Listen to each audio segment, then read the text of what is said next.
organization's first 30 players.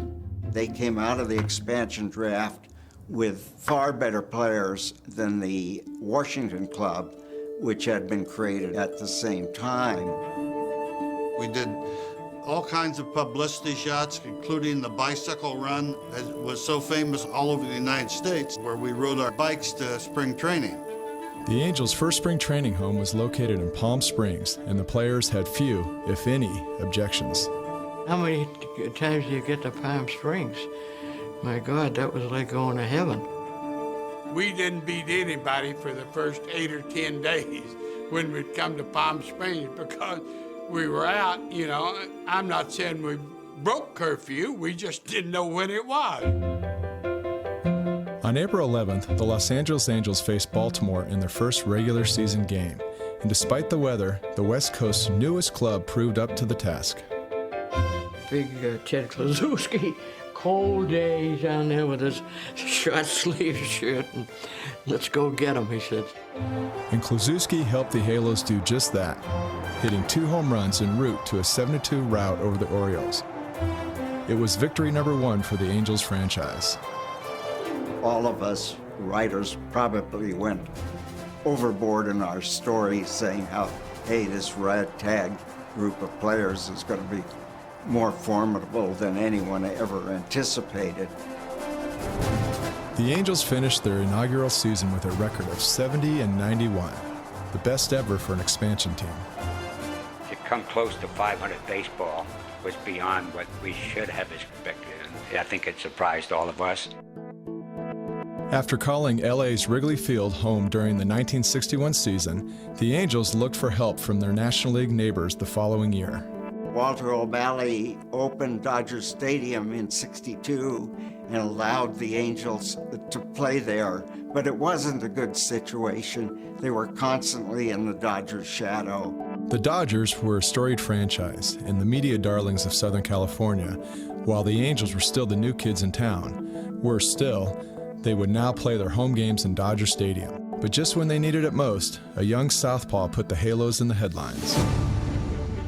On May 5th, 1962, Bo Belinsky, in just his 4th big league start, threw a no-hitter at Chavez Ravine. He threw the first no-hitter before Koufax, anybody in California history. The 25-year-old became an overnight sensation, winning his first 5 starts while being vaulted into the Hollywood spotlight, bringing his ball club some much-needed publicity.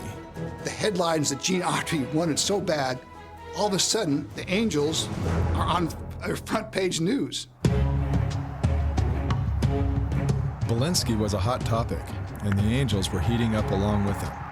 Led by Lee Thomas and the slugging Leon Wagner, the Angels remarkably sat atop the American League standings on July 4th.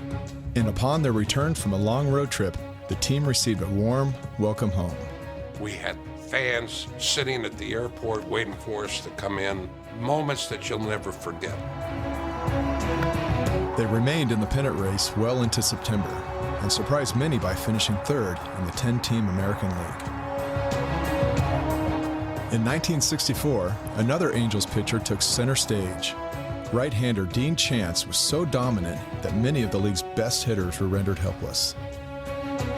He had such a devastating delivery. He had a good moving fastball. In fact, Mantle got up one time at the plate and he looked at me and says, "This is a waste of time." With 20 wins and a league-low 1.65 ERA, Dean Chance beat out Dodger star Sandy Koufax for the lone Cy Young Award in Major League Baseball. That same year, the Angels broke ground in Anaheim to build a ballpark of their own. After changing their name to the California Angels in '65, the franchise moved into Anaheim Stadium the next season and more than doubled the previous year's attendance, drawing 1.4 million fans to the Big A. The stadium was so beautiful, and we had our own club and our own place and a chance to create our own image. And Jim Fregosi was a key figure in that image. The shortstop was a 6-time All-Star with the Angels and partnered with second baseman Bobby Knopp to form a Gold Glove-winning double-play combination. If they had the television coverage of today, they would have been on TV night in and night out. This may be trouble. Canup with a beautiful catch.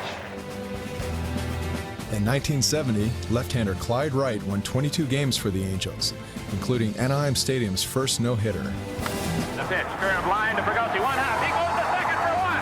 On the first, I was happy, jumping up and down. People asked me questions, and I still don't remember the answers I gave them. I have no idea. Outfielder Alex Johnson edged out Carl Yastrzemski to win the 1970 American League batting title, becoming the first and only Angel to do so.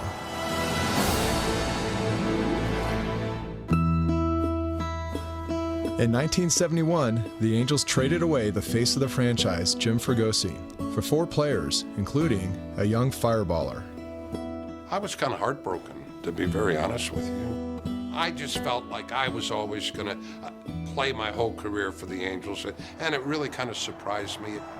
Fregosi was a poster boy for the Angels all the way through these years, and all of a sudden he's traded for a guy, Nolan Ryan, that nobody heard about.